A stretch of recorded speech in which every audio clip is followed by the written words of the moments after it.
Pensa num dia de tempestade. A água cai sem parar e você coloca um balde para encher de água. Mas tem um pequeno detalhe: tem um furo no fundo desse balde e toda a água que poderia estar retida ali vai-se embora. A maioria das pessoas vive dessa forma em relação ao dinheiro, achando que simplesmente o fato de ganhar mais é o que vai mudar drasticamente a vida delas e torná-las finalmente ricas, mas não é assim que funciona. Elas trabalham, recebem, veem o dinheiro entrar, mas ele simplesmente acaba escorrendo antes que ele vire alguma forma de tranquilidade, de segurança e principalmente de patrimônio, mantendo essas pessoas eternamente num ciclo aí da corrida dos ratos. Um ciclo sem fim, onde elas pensam que chover mais ou mais forte é o que vai tornar essa mudança possível, mas é o que não acontece na prática se não acontecer uma mudança de mentalidade primeiro. Hoje eu vou mostrar como você pode tapar esse buraco, ou seja, quando focar em aumentar a chuva e quando focar em reter essa água. E é claro, eu já ia quase me esquecendo, se você é novo aqui, eu quero te dar as boas-vindas, meu nome é Lorena Leite e esse canal foi feito para você prosperar sem segredo, mudando os hábitos da sua vida e construindo patrimônio ao longo do tempo. Então já se inscreve e deixa o seu like aqui no canal, que isso é muito importante. Se não fosse algo importante, eu não estaria te pedindo aqui, são só 2 cliques rápidos, mas que fazem toda a diferença para esse vídeo chegar até mais pessoas, então já deixa o seu like aqui e se inscreve no canal. Bom, a maioria das pessoas sempre vive no mundo ideal de quando eu ganhar mais, de quando eu conseguir aumentar minha renda, é que eu vou aumentar os meus hábitos, é que eu vou mudar os meus hábitos e é quando finalmente eu vou começar a guardar dinheiro e pensar no futuro. Mas a realidade é que se você não constrói esse hábito, quando você tem uma renda menor, dificilmente isso vai acontecer quando você aumentar a sua renda. Ou seja, na nossa metáfora aí do balde, não é sobre quanta chuva cai, mas quanto você consegue de fato reter com você. Você já conheceu alguma pessoa que você imaginava assim, como que essa pessoa vive com um salário X e consegue viver até bem, com certa dignidade, organizada financeiramente, e quando você compara a sua renda com a dela, você pensa que jamais você conseguiria viver naquele contexto, independente aí de luxo, de padrão de vida.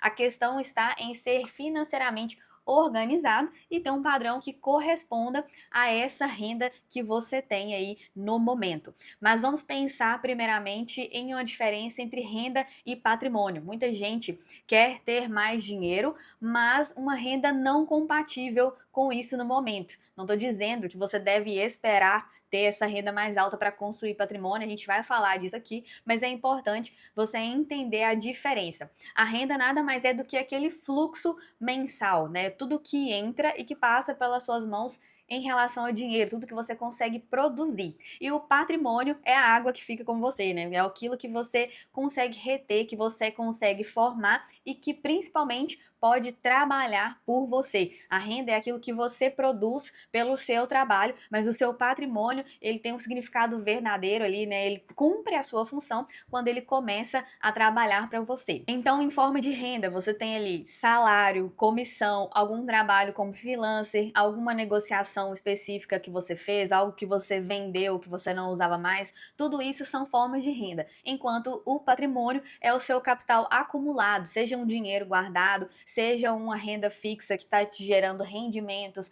seja algum patrimônio que você já tenha, um patrimônio imóvel que gera renda de aluguel, por exemplo, tudo isso é forma de patrimônio, é algo que surgiu a partir de algo que você já tinha construído lá atrás e que agora está trabalhando por você. Tão importante quanto definir a sua renda e como ela pode melhorar e como construir patrimônio, é importante identificar qual o seu momento atual, né? Você precisa ter clareza disso para saber onde você está indo e como você pode evoluir. A gente tem fases diferentes na vida onde a gente vai ter que produzir mais e fases onde nós vamos colher mais. O que acontece? A maioria das pessoas no Brasil hoje estão no chamado estágio de sobrevivência, que é ali as pessoas que ganham na casa ali, de no máximo uns 3 mil reais, que compõem cerca de 90% dos brasileiros hoje. Por que eu digo sobrevivência? Dificilmente no nosso contexto hoje, uma pessoa com uma renda de 3 mil reais, ela consegue ter um impacto significativo para gerar patrimônio, ou seja, tirar uma boa porção dessa renda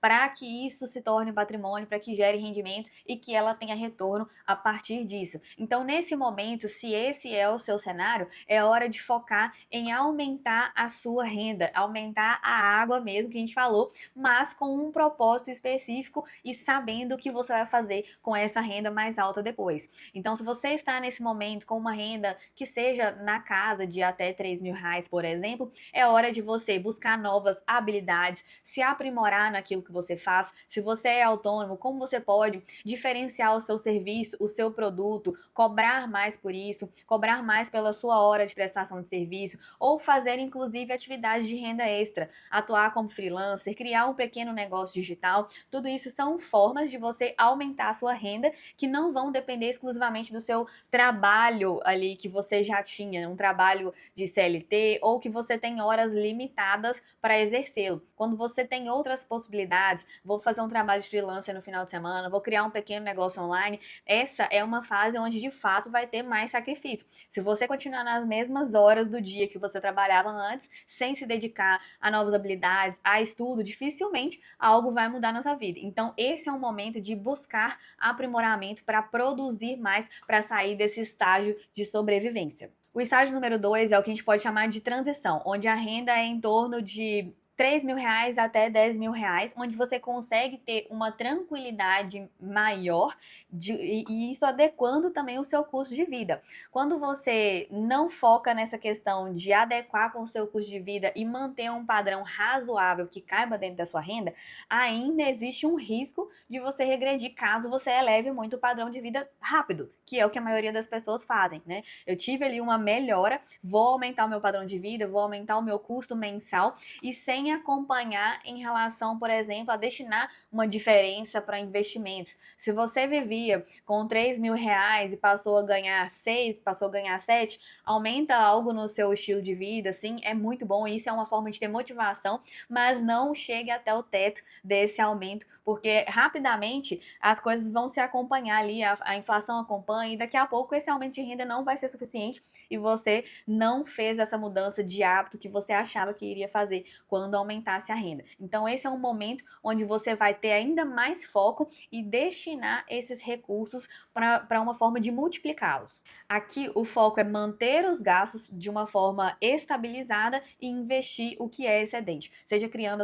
a sua reserva de emergência ou criando novas formas de multiplicar dinheiro, seja alavancando, investindo em um novo negócio que seja racional e realista para gerar mais dinheiro também. O estágio número 3 é um estágio de consolidação, onde a renda familiar já está na casa acima dos R$ 10.000, onde você consegue ter mais tranquilidade, consegue destinar uma porção maior para investimento e pensar nessa criação de patrimônio que vai gerar mais retorno para você, que vai gerar multiplicação e principalmente a renda passiva, que é o que todo mundo sonha, fazer dinheiro dormindo de verdade. Aqui a prioridade passa a ser diversificação, ou seja, você ter diferentes formas de renda, fontes de renda diferentes, blindagem dessa renda, onde você consegue ter mais segurança e já blindando o seu patrimônio, uma reserva de emergência, um dinheiro que você de fato não mexe para você ter mais segurança e gerar renda passiva também é o foco desse momento. Por que eu gosto de falar em diversificação? Desde aquela fase onde você estava ali no momento de sobrevivência, no estágio de sobrevivência, a gente já fala em formas de aumentar a renda. Isso pode acontecer no seu trabalho que você tem hoje, mas a diversificação, você ter várias fontes que não dependem umas das outras, é uma forma ainda mais segura, porque você diminui o risco de ter algum tombo financeiro, vamos dizer assim, né? Tem muita gente que é apegado a uma boa renda, conseguiu bons cargos em empresas, tem um bom negócio ali que está fluindo bem, mas ainda que você tenha uma renda muito boa, se ela for única, ela é uma renda frágil. Se algo acontecer, a gente sabe que pode acontecer. Se você é autônomo, se você tem um negócio próprio, o mercado muda o tempo todo, existem os concorrentes. Se você não prestar atenção nessas coisas, ainda que o seu produto seja consolidado, ele pode perder espaço rapidamente no mercado. Se você é CLT, da mesma forma, se chegar alguém mais preparado que você e você não está se aprimorando, essa pessoa vai tomar o seu lugar. E a gente não está falando nem de inteligência artificial, mas se você não tem essa tranquilidade de ter uma reserva financeira, isso pode gerar um desgaste muito maior, você ter que descer o seu padrão de vida sem querer, que é muito mais desgastante, e isso se torna um risco ainda maior. Você pode observar que até as pessoas que são bilionárias, milionárias, eles têm várias fontes de renda. Vamos falar aí, Thiago Nigro, Renato Cariani, tem fontes de patrocínio, YouTube, produtos digitais, tem tudo aquilo que eles já faziam antes, construindo carreira, que já construíram patrimônio a partir daquilo que eles faziam, mas eles continuam produzindo dinheiro de diferentes formas. Até o Flávio Augusto, né, eu também falo aqui, ele tinha um WhatsApp, aí depois ele foi lá e comprou o Orlando City, que era um time de futebol, não tinha nada a ver com o segmento que ele tinha negociações antes, onde ele tinha fonte de dinheiro. Então ele continua produzindo dinheiro de diferentes formas. Esse que é o mindset diferente da pessoa que já é rica, que está focada em produzir mais dinheiro, que está focado em produzir patrimônio e gerar renda passiva sem depender apenas daquele trabalho todos os dias. É claro que quem já alcançou um certo patamar não deixa de trabalhar, mas trabalha com mais inteligência, com mais tranquilidade e com mais tempo, justamente porque elas já têm dinheiro. Quando você já tem um dinheiro de reserva, você tem mais tempo para pensar, mais tempo para tomar boas decisões e mais tempo, inclusive, para falar não para aquilo que não faz sentido para você. Quando a gente fala de estágio de sobrevivência para transição, uma coisa que eu mencionei aqui é você manter os gastos estáveis. E é aí que você tem que ficar atento à armadilha do status. É muito fácil, muito gostoso, muito sutil a gente subir o nosso padrão de vida, principalmente quando a gente vem de um período de restrição e tem um aumento significativo. O que o nosso cérebro, o que a gente deseja? Recompensar aquele período de restrição. Ah, vou me agradar mais, vou fazer mais concessões, e nisso a gente vai aumentando o padrão de vida sem perceber. E quando você vê, seu padrão de vida está totalmente equivalente à sua renda e você não consegue destinar uma porção para investimento e não consegue destinar uma porção para aprimorar, para continuar produzindo mais, para aumentar além daquilo que já foi aumentado. E na maioria das vezes, né, a fonte desse status não é nem só uma recompensa pessoal, é mais um desejo de aparência, de parecer rico, de parecer que tá bem, parecer bem sucedido, quando na verdade aquilo tá te mantendo até com uma corda no pescoço, você não gerou uma segurança de uma reserva financeira ainda e tá dependendo sempre daquela iminência, né, da entrada de dinheiro para cobrir esses gastos, para cobrir esses excessos que são principalmente de origem aí de quem quer acompanhar um certo status que não faz sentido para a sua renda.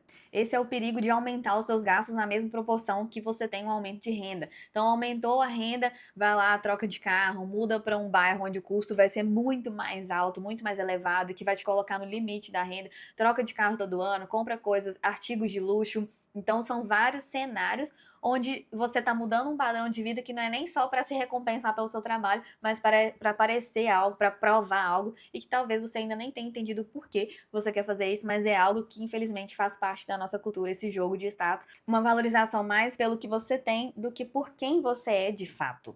Tá, mas e aí? Você já entendeu que é importante ter patrimônio, e é uma coisa que eu sempre falo aqui sobre construir patrimônio, entendendo que isso é um jogo de longo prazo e que o longo prazo recompensa. Então, se você está num momento onde a sua renda é limitada, você vai sim focar em aumentar a água que cai no seu balde, mas tampando esse buraco para que ela não escorra, né? Você vai adequar o seu estilo de vida, vai reter mais água para que isso produza mais resultados. Então, pensando em estratégias para você sair da corrida dos ratos ali, aquele ciclo sem fim, né? O ratinho que ficava lá naquela gaiolinha redonda lá, ele sempre tá correndo, correndo, correndo, mas ele não chega a lugar nenhum, é um ciclo sem fim, e é isso que a gente quer mudar, né? Sair desse ciclo de onde a gente trabalha, recebe, paga as contas, espera o novo dia de pagamento e vai sempre naquela mesma coisa, não vê nada mudar, a gente perde a motivação, acaba ficando frustrado porque a gente não vê resultado. Então, pensando em estratégias. Primeira coisa, organização financeira, mapear o seu estilo de vida atual, mapear os seus gastos, tudo aquilo que excede, que não faz sentido para o seu momento, que talvez seja algo supérfluo. Então, fazer uma análise fria e racional de como é a sua realidade hoje e também em relação à sua renda. Você, desde já, ainda que você não esteja aumentando a sua renda nesse momento, define aí um percentual ou um valor fixo para você começar a investir, para você deixar, por exemplo, numa renda fixa. Crie uma meta para você ter a sua reserva de emergência. Quanto tempo você poderia ficar sem trabalhar caso acontecesse alguma coisa? Qual que é o seu patrimônio? Isso é o seu patrimônio de verdade. Se o seu patrimônio é só o dinheiro que entra e sai todos os meses, na verdade, você não tem patrimônio, sinto muito te informar. Então, se você está nesse momento, mapeou, você vai pensar em formas de multiplicar a sua renda, como você pode se aprimorar, evoluir profissionalmente, ter outros negócios paralelos onde você consiga novas fontes de renda e pensar em como gerar patrimônio com isso. Isso tudo diversificando. Você pode deixar o seu dinheiro na renda fixa, comprar, por exemplo, fundos imobiliários, onde são ações de menor risco, onde você consegue ter rendimentos, e também investimento, inclusive com consórcio, que é o que eu sempre menciono aqui, que é uma forma segura de investir, descapitalizando menos e com potencial de alavancagem, que a gente sempre comenta aqui também. Se você entra num consórcio e efetua uma alavancagem patrimonial, esse patrimônio já vai começar a se pagar e você vai multiplicando isso com operações seguidas. A gente tem vários vídeos sobre isso aqui no canal e esse é o momento de multiplicar, construir patrimônio e multiplicar as fontes de renda passiva principalmente. Falando em renda passiva, diversifique as suas fontes de renda. Crie pelo menos 3 fontes de renda. Uma renda principal que vem do seu trabalho, o trabalho convencional que você já faz normalmente. Uma fonte secundária que pode ser um trabalho como freelancer, pode ser um negócio paralelo que não exija tanto do seu tempo. No início talvez você se dedique mais, mas é uma forma de você gerar renda. E a terceira forma, renda passiva. Ainda que você comece recebendo centavos ou poucos reais por mês de renda passiva, isso já é uma nova fonte de renda. E o principal, controle o seu padrão de vida. Foque em reinvestir aquilo que excede o seu custo de vida. Então mantenha os seus gastos estáveis. Se teve aumento de renda, não foque no consumo imediato, mas pense no futuro. Lembre-se sempre, não é sobre quanta água cai. É importante sim que tenha água caindo nesse balde, mas o mais importante é o quanto você consegue guardar e o quanto você consegue multiplicar. Eu espero que esse vídeo tenha dado um pouco mais clareza sobre o que focar primeiro, criando novas fontes de renda, mas focado em gerar patrimônio e gerar renda passiva a partir disso, para você ter mais tranquilidade no futuro e ter mais liberdade financeira. Se você não se inscreveu, se inscreve aqui no canal e deixa o seu like também para esse vídeo chegar até mais pessoas. E deixe também o seu comentário que eu quero saber o que você pensa sobre isso. Eu te espero no próximo vídeo e até lá! Se você me acompanha aqui, sabe muito bem que eu acredito em planejamento e decisões quando o assunto é construir riqueza. E é por isso que eu me orgulho de ter a L1 Legacy como patrocinadora do canal. A L1 Legacy trabalha com consórcios personalizados para quem quer sair do aluguel, formar patrimônio de forma estratégica, investir em imóveis e proteger seu dinheiro de maneira direcionada. E o diferencial é que eles ainda oferecem uma curadoria especializada em imóveis na região de Ipatinga, no Vale do Aço, em Minas Gerais. Ou seja, só entra na lista o que realmente vale a pena quando o assunto é investir em imóveis. Se você quer investir com propósito e realmente formar um legado, eu recomendo a L1 Legacy. Inclusive, eu vou deixar aqui na descrição o link do Instagram, justamente para você conhecer o trabalho mais de perto e fazer um contato para construir o seu patrimônio de maneira direcionada e maneira sólida.